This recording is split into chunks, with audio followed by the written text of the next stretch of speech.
அகில மீடியா நேயர்களுக்கு வணக்கம். இன்றைய உலகத்தின் காலை நேர தலைப்புச் செய்திகள். கார்மூஸ் நீரினை கடக்க எதிரி நாடுகளின் கப்பல்களுக்கு மட்டுமே அனுமதி கிடையாது என்று ஈரான் தெரிவித்துள்ளது. இது தொடர்பாக ஈரான் வெளியுறவுத்துறை அமைச்சர் அப்பாஸ் அராக்சி கூறியதாவது: கார்மூஸ் நீரினை நாங்கள் மூடவில்லை. உண்மையில் அந்த நீரினை திறந்தே இருக்கிறது. இது எங்கள் எதிரிகளுக்கு சொந்தமான கப்பல்களுக்கு மட்டுமே மூடப்பட்டுள்ளது. அமெரிக்கா, இஸ்ரேல் மற்றும் அவர்களின் நட்பு நாடுகளுக்கு மட்டுமே இந்த முக்கிய கடல் பாதை மூடப்பட்டுள்ளது. மற்ற நாடுகளின் கப்பல்கள் சுதந்திரமாக கடந்து செல்லலாம். பாதுகாப்பு கவலைகள் காரணமாக பல கப்பல்கள் இந்த பாதையை பயன்படுத்த வேண்டாம் என்று முடிவு செய்திருக்கிறார்கள். இதற்கும் எங்களுக்கும் எந்த சம்பந்தமும் இல்லை என தெரிவித்துள்ளார். இது தொடர்பாக ஈரான் புரட்சிகர காவல்படை கடற்படை தளபதி அலிரேசா டாக்ஸரி கூறும்போது, கார்மூஸ் நீரினை ராணுவ ரீதியாக தடுக்கப்படவில்லை. அது வரும் எங்கள் கட்டுப்பாட்டில் உள்ளது. ஈரானின் கடற்படை அளிப்பது எண்ணெய் கப்பல்களுக்கு பாதுகாப்பை வழங்குவது பற்றிய அமெரிக்காவின் கூற்றுக்கள் தவறானவையாகும் என்றார். சவுதி தலைநகர் ரியாத் அருகே உள்ள பிரின்ஸ் சுல்தான் விமானப்படை தளத்தின் மீது ஈரான் மீண்டும் ஏவுகணை மற்றும் ட்ரோன் தாக்குதலை நடத்தியுள்ளது. இந்த விமானப்படை தளம் பல அமெரிக்க போர் விமானங்களுக்கு தாயகமாக உள்ளது. ரியாத் மற்றும் கிழக்கு மாகாண பிராந்தியங்களில் குறைந்தது 10 ட்ரோன்களை இடைமறித்துள்ளதாக சவுதி பாதுகாப்பு அமைச்சகம் தெரிவித்துள்ளது. இருப்பினும் ஈரானின் ஃபார்ஸ் செய்தி நிறுவனம் இந்த தளத்தின் மீதான ஏவுகணை தாக்குதல் ஒரு சால்வோ ஏவுகணை தாக்குதல் என்று கூறியுள்ளது. ஒரு சால்வோ ஏவுகணை தாக்குதல் என்பது ஒரே இலக்கு அல்லது பகுதியில் ஒரே நேரத்தில் பல ஏவுகணைகளை ஏவுவதாகும். ஈரானும் ரஷ்யாவும் இந்த முறையை பரவலாக பயன்படுத்தும் நாடுகளாக அங்கீகரிக்கப்பட்டுள்ளன. ஈரானின் பாலிஸ்டிக் ஏவுகணை தாக்குதலை முறியடிக்கும் பாதுகாப்பு அமைப்புகள் இஸ்ரேலிடம் மிக ஆபத்தான நிலையில் குறைந்துள்ளதாக தகவல் வெளியாகியுள்ளது. அமெரிக்க தரப்பில் இருந்தே இஸ்ரேலின் மிக மோசமான நிலை குறித்த தகவல் கசிந்துள்ளது. கடந்த ஜூன் மாதம் 12 நாட்கள் நீடித்த போரின் போதே ஈரானிடம் பலத்த அடிவாங்கிய இஸ்ரேல் அதிலிருந்து மீளவில்லை என்று அமெரிக்க தரப்பு அதிகாரிகள் தற்போது குறிப்பிடுகின்றனர். இஸ்ரேலிடம் ஈரானை முழு பலத்துடன் தாக்கும் ஏவுகணைகளின் பற்றாக்குறை இருக்கும் நிலையில் ஈரான் கொத்துக்குண்டுகளால் இஸ்ரேலை குலைநடுங்க வைத்து வருகிறது. இது இஸ்ரேலால் தடுக்க முடியாமல் போனதுடன் பதிலடி தரவு முடியாத இக்கட்டான நிலையில் சிக்கியுள்ளதாக கூறுகின்றனர். இஸ்ரேலின் இந்த இக்கட்டான நிலை குறித்து அமெரிக்கா முன்பே அறிந்திருந்ததாகவும் அதிகாரிகள் ஒருவர் தெரிவித்துள்ளார். அமெரிக்காவில் இருப்பு வைத்துள்ள ஆயுதங்களுக்கு மிக சமீபத்தில் பற்றாக்குறை ஏற்பட வாய்ப்பில்லை. ஆனால் ஈரான் நீண்ட காலத்துக்கு இந்த போரை இழுத்து செல்லும் என்றால் அமெரிக்காவால் சமாளிக்க முடியும். ஆனால் இஸ்ரேல் நிலைமை கேள்விக்குறி என்று அதிகாரிகள் ஒருவர் குறிப்பிட்டுள்ளார். மேலும் தமது ஆயுத இருப்புகளில் சிலவற்றை இஸ்ரேலுக்கு அமெரிக்கா பகிர்ந்து கொள்ளவோ விற்கவோ வாய்ப்புள்ளதா என்பது தொடர்பிலும் தகவல் இல்லை. வான் பாதுகாப்பு அமைப்புகள் இல்லாமல் போர் விமானங்களால் ஈரானுக்கு பதிலடி தரலாம். ஆனால் ஈரான் ஏவுகணை மற்றும் ட்ரோன்களால் பந்தாடி வருகிறது. இஸ்ரேலால் பெரிதும் கொண்டாடப்படும் ட்ரோன்டோம் அமைப்பானது குறுந்தொலைவு ஏவுகணைகளை மட்டுமே எதிர்கொள்ளும். இதுவரை அமெரிக்காவின் வான் பாதுகாப்பு அமைப்புகள் என்பது முடிவுற்றது என பெருமை பேசி வந்த டிரம்பின் கூற்றை நிபுணர்கள் பலர் கேள்விக்குறியாக்கியுள்ளனர். அமெரிக்க ராணுவம் எதிர்பார்த்த எண்ணிக்கையில் அவை இல்லை என்றே நிபுணர்களின் கருத்து. கடந்த ஜூன் மாதம் ஈரானுக்கு எதிராக அமெரிக்கா 150 தாட் ஏவுகணைகளை பயன்படுத்தியுள்ளது. அப்போதிருந்த எண்ணிக்கையில் அது கால்பகுதி என்றே கூறப்பட்டது. மேலும் ஈரான் மீதான தற்போதைய போரில் முதல் 5 நாட்களில் மட்டும் $2.4 பில்லியன் மதிப்பிலான பேட்ரியாட் ஏவுகணைகளை அமெரிக்கா பயன்படுத்தியுள்ளது. அமெரிக்கா மற்றும் தென்கொரியா ஆகிய நாடுகள் இணைந்து பாரிய ராணுவ பயிற்சியை முன்னெடுத்து வரும் நிலையில் அதற்கு பதிலடி கொடுக்கும் வகையில் வடகொரியா அதிரடியான ஏவுகணை சோதனை நடத்தியுள்ளது. வடகொரிய அதிபர் கிம் ஜாங் உன் மற்றும் அவரது மகளும் வருங்கால வாரிசு என பேசப்படுபவருமான கிம் ஜூ ஏ ஆகியோர் முன்னிலையில் 600 மில்லிமீட்டர் ரகத்தைச் சேர்ந்த 12 பல்குழல் ஏவுகணைகள் ஏவி சோதிக்கப்பட்டன.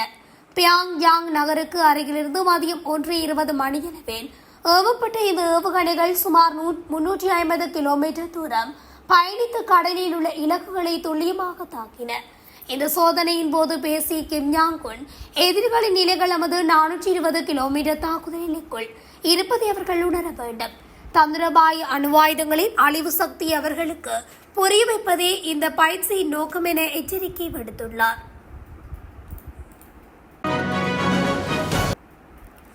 இஸ்ரேல் பிரதமர் பெஞ்சமின் நெதன்யாகுவை கொள்வோம் என ஈரான் ராணுவம் சபதம் செய்துள்ளது.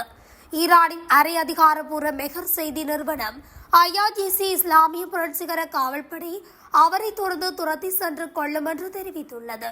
இஸ்ரேலில் உள்ள இலக்குகள் மற்றும் பிராந்தியத்தில் உள்ள 3 அமெரிக்க தளங்கள் அதன் 52வது அலை தாக்குதல்களில் அளிக்கப்பட்டதாகவும் IRGC தெரிவித்துள்ளது. இதேவேளை ஈரான் இஸ்ரேலை நோக்கி ஏவுகணைகளை ஏவியதாக இஸ்ரேல் பாதுகாப்பு படைகள் கூறுகின்றன. அச்சுறுத்தலை தடுக்க தற்காப்பு அமைப்புகள் செயல்பட்டு வருவதாகவும் பாதிக்கப்பட்ட பகுதிகளில் உள்ள மொபைல் போன்களுக்கு முன்னெச்சரிக்கை செய்தி அனுப்பப்பட்டுள்ளதாகவும் அவை தெரிவித்தன. பொதுமக்கள் பாதுகாக்கப்பட்ட இடங்களுக்கு நுழைந்து மறு அறிவிப்பு வரும் வரை அங்கேயே இருக்குமாறு அது எச்சரிக்கிறது. இஸ்லாமிய புரட்சிகர காவல்படையுடன் இணைக்கப்பட்ட ஈரானிய ஃபார்ஸ் செய்தி நிறுவனம் ஈரானில் இருந்து ஏவுகணைகளின் புதிய அலை ஏவப்பட்டுள்ளதாகவும் லெபனான் போராளி குழுவான ஹிஸ்புல்லாவும் இஸ்ரேலின் வடக்கு பகுதிகளை நோக்கி ஏவுகணைகள் அல்லது ட்ரோன்களை ஏவியுள்ளதாகவும் தெரிவித்துள்ளது. செங்கடலில் அமைந்துள்ள மற்றொரு வர்த்தக முக்கியத்துவம் வாய்ந்த நீரிணியான பாப் எல் மாண்டோப் நீரிணையில் வணிக கப்பல்கள் மீது தாக்குதல் நடத்துவோம் என கவுதிகள் எச்சரிக்கை விடுத்துள்ளனர். அமெரிக்கா இஸ்ரேல் தாக்குதலுக்கு பதிலடி கொடுக்கும் விதமாக ஈரான் கார்முஸ் நீரிணையை மூடியுள்ளது. அந்த வழியாக செல்ல முயலும் எந்த ஒரு கப்பலும் அழிக்கப்படும் என ஈரான் கடும் எச்சரிக்கை விடுத்துள்ளது. உலகின் 20% எண்ணெய் தேவைகளை ஏற்றுமதி பாதையாக வளைகுடா நாடுகளை இந்த பாதையை உலகத்துடன் இணைத்து வந்தது. எனவே எண்ணெய் எரிவாயு ஏற்றுமதி கார்முஸ் எண்ணெய் மூடலால் கடுமையாக பாதிக்கப்பட்டுள்ளது. இந்த சூழலில் ஈரானுக்கு ஆதரவாக ஏமனின் கவுதி படையினர்கள் களமிறங்கியுள்ளனர். செங்கடலில் அமைந்துள்ள மற்றொரு வர்த்தக முக்கியத்துவம் வாய்ந்த நீரிணையான பாப் எல் மாண்டப் ஜலசந்தியில் வணிக கப்பல்கள் மீது தாக்குதல் நடத்துவோம் என கவுதிகள் எச்சரிக்கை விடுத்துள்ளனர். கார்முஸ் நீர்நீர் மூடப்பட்டுள்ளதால் பெரும்பாலான வணிக கப்பல்கள் மாற்றுப்பாதையான பாப் எல் மாண்டப் வழியாக பயணிக்கின்றன. இதனால் இந்த வழித்தடத்தில் கப்பல்களின் எண்ணிக்கை அதிகரித்துள்ளது. இது அதிகரித்த கப்பல் போக்குவரத்தை தங்களுக்கு சாதகமாக பயன்படுத்தி ஏவுகணைகள் மற்றும் ட்ரோன்கள் மூலம் தாக்குதல் நடத்த தயாராக இருப்பதாக கவுதி தலைவர் அப்துல் மாலிக் அல்கவுதி தெரிவித்துள்ளார். இஸ்ரேலிய ராணுவத்திற்குள் சோர்வு நிலவுவதால் பொதுமக்கள் கடும் அழுத்தத்திற்கு உள்ளாகியுள்ளதாக முன்னாள் உளவுத்துறை அதிகாரிகள் மற்றும் பாதுகாப்பு நிருபர்கள் தெரிவித்துள்ளனர். அமன் மற்றும் யூனிட் 8200 முன்னாள் அதிகாரிகள் போரை இப்போதே நிறுத்த வேண்டும் என்று எச்சரிக்கின்றார்கள்.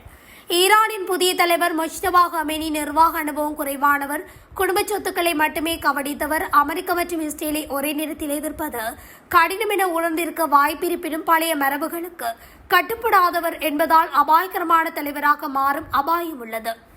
2500 ஏவுகணைகளில் 600 மட்டுமே பயன்படுத்தப்பட்டுள்ளன.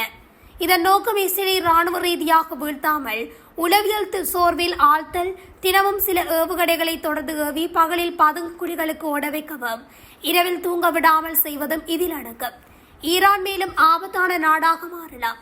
அணுவாயுதத்தை பயன்படுத்தும் அபாயம் சவுதி அரேபியா, ஐக்கிய அரபு அமீரகம், கத்தார் போன்ற நாடுகளுக்கு பெரும் அச்சுறுத்தல். அமெரிக்காவின் B-52 போர் விமானங்கள் மற்றும் விமான தாங்கி கப்பல்களின் வருகை போரின் அடுத்த கட்டத்தை தீர்மானிக்கும். இஸ்ரேலின் வேகம் குறைந்தாலும் அமெரிக்கா தொடர்ந்து போரில் முன்வருகிறது.